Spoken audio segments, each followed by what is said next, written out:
Hello friends and welcome to my channel the movie maker. তো আমার চ্যানেলে তোমরা আগেও যারা আমার চ্যানেলের সাথে জড়িত ছিলে তারা জানো যে আমি বিভিন্ন রকমের অডিশনের নিউজ, জেনুইন অডিশনের নিউজ তোমাদের সাথে আমি শেয়ার করতাম। তো আজকেও তোমাদের জন্য একটা জেনুইন, মানে 200% জেনুইন অডিশনের নিউজ নিয়ে এসেছি। এবং আমি তোমাদের সত্যি কথা বলছি, অডিশনের যে নিউজ আজকে আমি তোমাদের দেবো এটা শুধুমাত্র জেনুইন নয়, এটা কিন্তু অনেক বড় একটা অডিশনের নিউজ।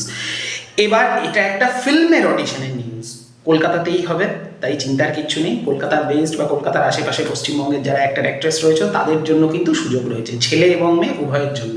এবং এটা বড় অডিশনের নিউজ আমি কেন বলছি, কারণ তোমরা যখন অডিশন দিতে যাবে সেই অডিশনে গিয়ে হয়তো দেখবে বিভিন্ন সিরিয়াল করছে, এক্সিস্টিং যারা অ্যাক্টর অ্যাক্ট্রেস রয়েছে যারা বিভিন্ন সিরিয়াল বা সিনেমায় কাজ করেছে তাদেরকেও তোমরা ওই অডিশনে পেয়ে যেতে পারো। এটা এতটাই বড় লেভেলের অডিশন।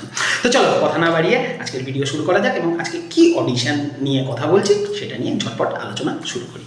বলিউডের অন্যতম বড় কাস্টিং ডিরেক্টর হচ্ছে মুকেশ ছাবড়া। তো মুকেশ ছাবড়া মোটামুটি প্রচুর হিন্দি সিনেমায় কাস্টিং করে। তো সেই মুকেশ ছাবড়া কলকাতায় আসছে একটা ফিচার ফিল্মের জন্য অডিশন নিতে। তো তোমাদের মধ্যে যারা চিন্তা ভাবনা করছো বাংলা সিনেমার কি এটা অডিশন, তো আমার মনে হয় না এটা বাংলা সিনেমার অডিশন, কারণ মুকেশ ছাবড়া সাধারণত বাংলা সিনেমার কাস্টিং করে না। বাংলার যে লোকজন আছে তাদের এত ক্যাপাসিটি নেই যে তারা মুকেশ ছাবড়ার মতো বড় কাস্টিং ডিরেক্টরকে কাজে লাগাতে পারে। তো আমার যেটা পার্সোনালি মনে হয় এটা একটা হিন্দি ফিল্মের জন্য অডিশন। যদিও ওদের যে অ্যাডভার্টাইজমেন্ট আছে সেখানে কোনো স্পেসিফিকভাবে বলা নেই এটা বাংলা না হিন্দি সিনেমা, কিন্তু আমার মনে হয় এটা হিন্দি সিনেমার অডিশন, কিন্তু শুটিং হবে কলকাতাতে। তো যাই হোক, সুতরাং কলকাতার প্রচুর অ্যাক্টর অ্যাক্ট্রেস ওদের প্রয়োজন। বয়স কত স্পেসিফিক্যালি ওরা উল্লেখ করেনি, সুতরাং বিভিন্ন বয়সের ছেলে এবং মেয়ে উভয়ই ওদের লাগবে। তো তোমরা কি করতে পারো সেটা হচ্ছে তোমরা অবশ্যই এই অডিশনের ভেন্যুতে যেতে পারো এবং এখানে গিয়ে নিজেদের যে অডিশন আছে সেটা দিতে পারো। তো এখানে ওদের যে অ্যাডভার্টাইজটা ওরা শেয়ার করেছে তাতে লেখা আছে ওপেন অডিশন। এই ওপেন অডিশন কথাটার মানে কি? মানে হচ্ছে যে কেউ গিয়ে তোমরা ওখানে অডিশন দিতে পারো। তো এখানে কি জিনিস নিয়ে যেতে হবে কিচ্ছু ওরা মেনশন করেনি। আমি তোমাদেরকে সাজেস্ট করবো তোমরা অবশ্যই নিজেদের 2-3টে ছবি নিয়ে যেতে পারো। তো তোমাদের মধ্যে অনেকে জিজ্ঞেস করো যে ছবির সাইজ কেমন হওয়া উচিত।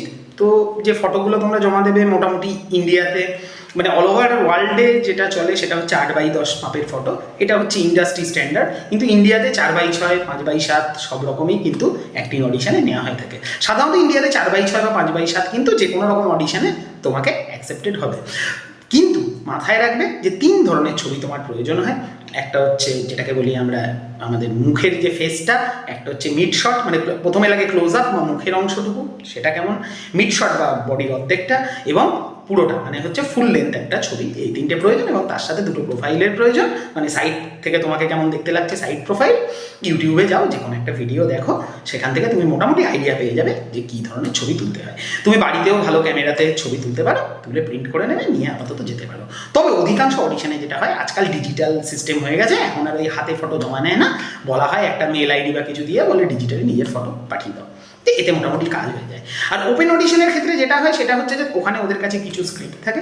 এবার ব্যাপার না বিভিন্নভাবে চয়েস হতে পারে, লটারি হতে পারে বা তোমাকে স্ক্রিপ্ট দিতে পারে, কিছুটা টাইম দেবে, সেই স্ক্রিপ্টটা প্রিপারেশন নিয়ে তুমি কি করতে পারো, ওখানে তোমাকে অডিশনটা দিতে হবে। তো ওসব কথা বাদ দিয়ে এবার সরাসরি অডিশনের ডিটেলসে চলে আসি। অডিশনের ডেট এবং টাইম তোমরা অলরেডি স্ক্রিনে দেখতে পাচ্ছ। এছাড়াও অডিশনের যে ভেন্যু বা স্থান কোথায় সেটাও তোমাদের স্ক্রিনে এবার দেখা যাচ্ছে। তো অডিশনের এটা হচ্ছে ঠিকানা। তো তোমরা সঠিক সময়ে সঠিক জায়গায় পৌঁছে যাও এবং অডিশনটা দাও। আর তোমাদের মধ্যে যদি অডিশন নিয়ে কোনো প্রশ্ন বা কোয়ারি থাকে, যে কিছু প্রশ্ন তোমাদের মনে রয়েছে, তাহলে মুকেশ ছাবড়ার যে কলকাতার যারা কাস্টিং অ্যাসিস্ট্যান্ট রয়েছে তাদের মেল আইডি তোমরা দেখতে পাচ্ছ স্ক্রিনে। এই মেল আইডিতে তোমরা মেল করতে পারো, ওরা তোমাদেরকে অবশ্যই হেল্প করবে। তো সবাইকে আমার তরফ থেকে জানাই বেস্ট অফ লাক। তোমরা যাও, অডিশন ভালোভাবে দাও, হয়তো তোমাদের মধ্যে থেকেই জীবনে কেউ খুব তাড়াতাড়ি সাফল্য পাবে। সবাই ভালো থেকো, পরের ভিডিওয়ে দেখা হবে, বাই।